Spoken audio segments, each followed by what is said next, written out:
50 million people just logged into a quantum computer. Not a phone app, not a game.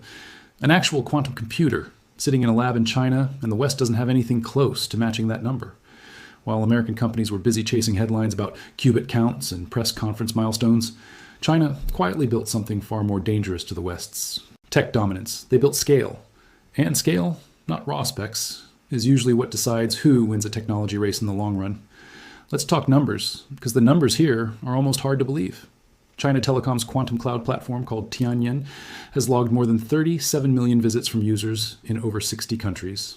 That platform launched back in 2023, and it hosts an 880 qubit cluster spread across 4 separate machines. But Tianyan isn't even the biggest player in this story. Origin Quantum, a company that spun out of the University of Science and Technology of China, runs its own platform called Origin Wukong. That system has recorded around 50 million remote accesses from users in more than 160 countries. 50 million. Let that number sit for a second. Now compare that to the platform most people in the West would point to as the gold standard, IBM Quantum. IBM has been running its cloud quantum service since 2016, nearly a full decade longer than China's platforms. And after 10 years of operation, IBM Quantum has somewhere between 240,000 and 450,000 registered users, depending on which report you read. That's not a small number by any means, but it is a fraction, a small fraction, of what China has managed to pull off in just 2 or 3 years. We are talking about a gap measured not in percentages, but in orders of magnitude. If you're new here, this channel breaks down the real tech race happening between global powers, so hit like and subscribe if you want more of this kind of analysis without the fluff. So how did China pull this off so fast? Part of the answer is government strategy. China's quantum sector attracted over $6 billion in investment during 2024 alone. That is not venture capital chasing a trend. That is coordinated, state-backed funding aimed squarely at building an ecosystem, not just a single product. China Telecom alone invested roughly $430 million just to establish its quantum group. And this wasn't a one-time cash injection. It was the start of an aggressive plan to make quantum computing something ordinary researchers, students, and even small businesses could access without needing to build their own multi-million-dollar lab. Compare that to the Western approach, which has largely been driven by private companies like IBM, Google, and a handful of well-funded startups. These companies are innovating, no doubt about that. IBM's Qiskit software framework is genuinely excellent, and Google has made real breakthroughs in quantum error correction. But their growth has followed a slower, more organic curve, one shaped by corporate budgets and shareholder expectations rather than national strategy. China, on the other hand, treated quantum computing less like a product launch and more like a national infrastructure project, similar to how it approached high-speed rail or 5G networks a decade earlier. And here's the part that should really make people in the West sit up. This isn't just about visits or user counts. China filed over 10,000 quantum technology patent applications per year between 2022 and 2024. 90% of those were classified as invention patents, which is the strongest, most defensible category of intellectual property protection.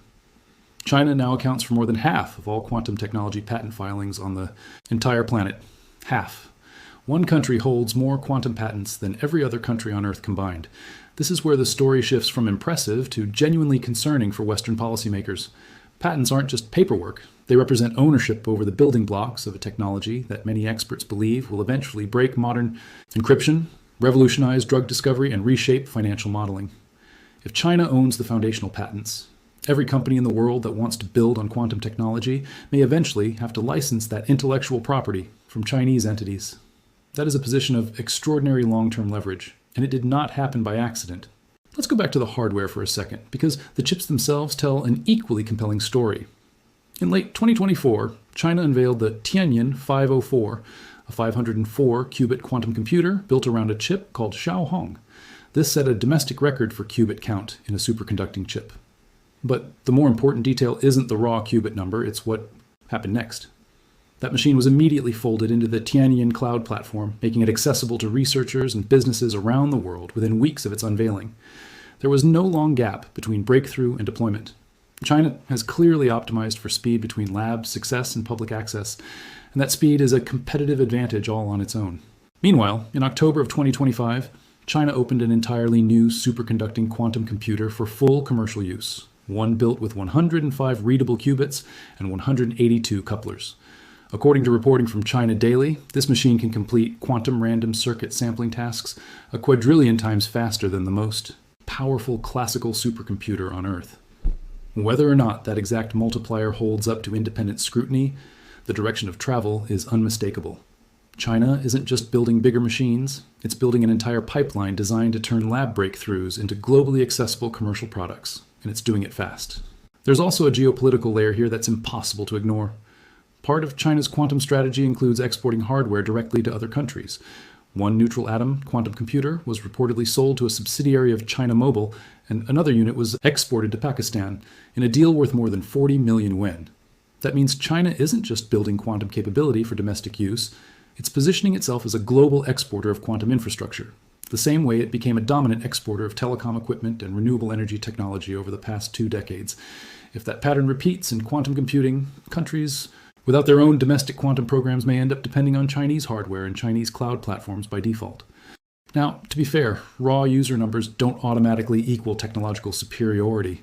A visit to a website isn't the same as running a groundbreaking experiment, and IBM's platform has produced an enormous body of peer-reviewed research, with close to 6,000 papers published using its systems. Quality of research still matters enormously, and the West, particularly the United States, still leads in several key areas of quantum error correction and fault-tolerant computing theory. Nobody serious is claiming China has definitively won the quantum race, but scale changes the nature of a competition.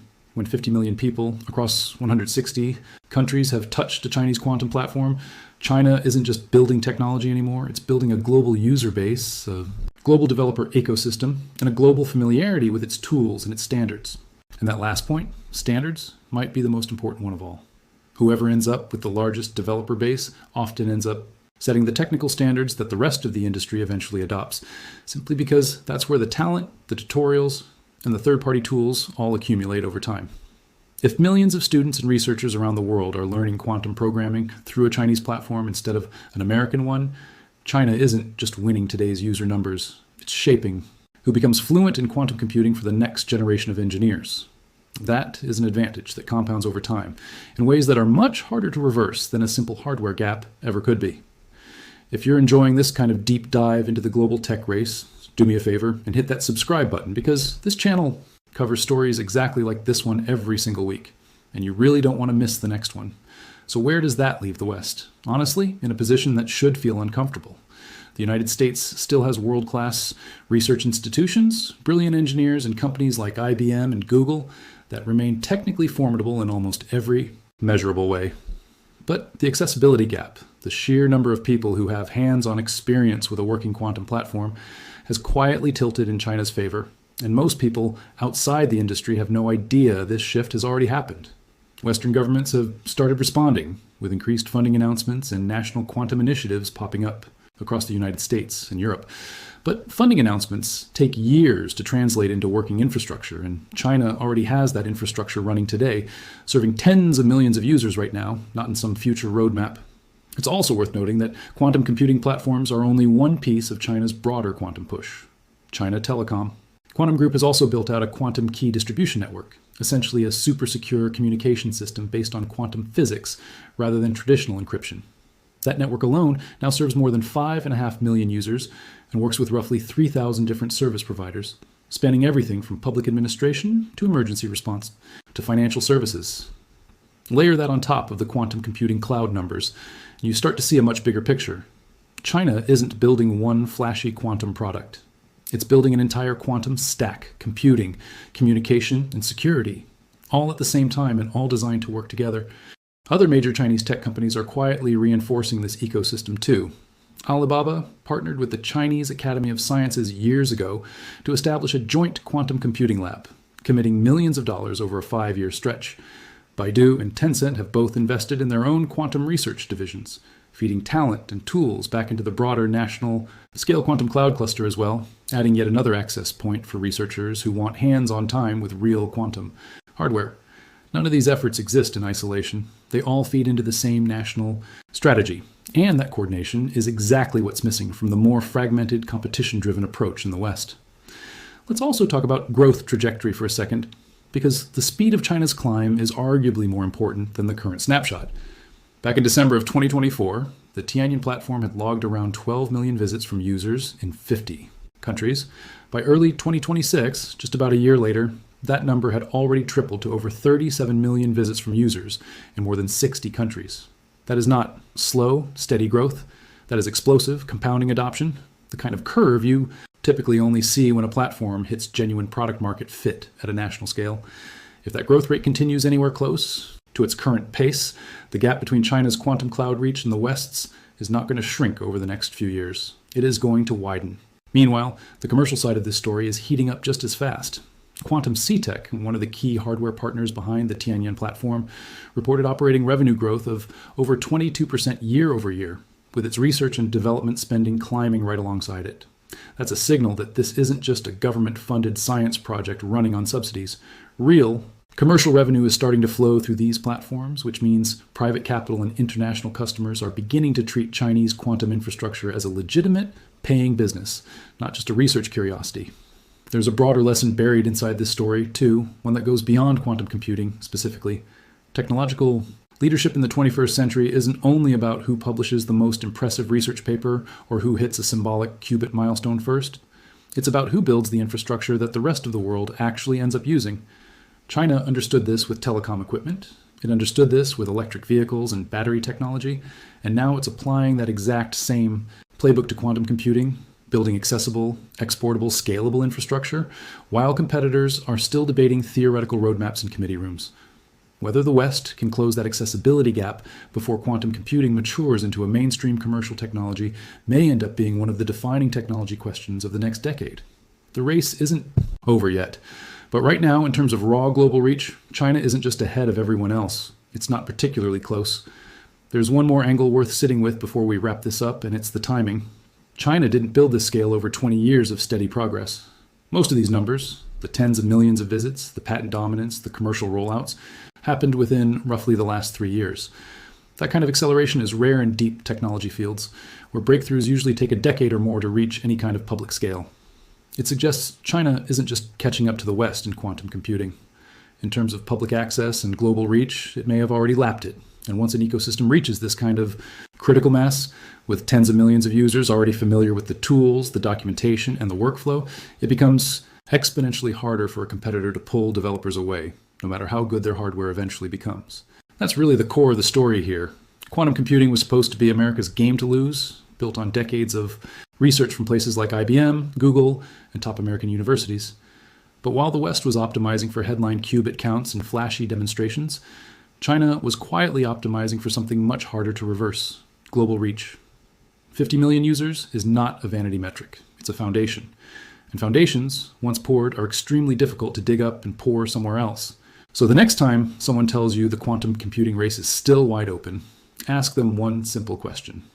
How many people outside their own country have actually touched their quantum computer? Because right now, the honest answer for most Western platforms is a few 100,000, while China is already counting its users in the tens of millions. That gap is the real story here, far more than any single qubit count or press release ever could be. And it's a gap that's only getting harder to close with every month that passes.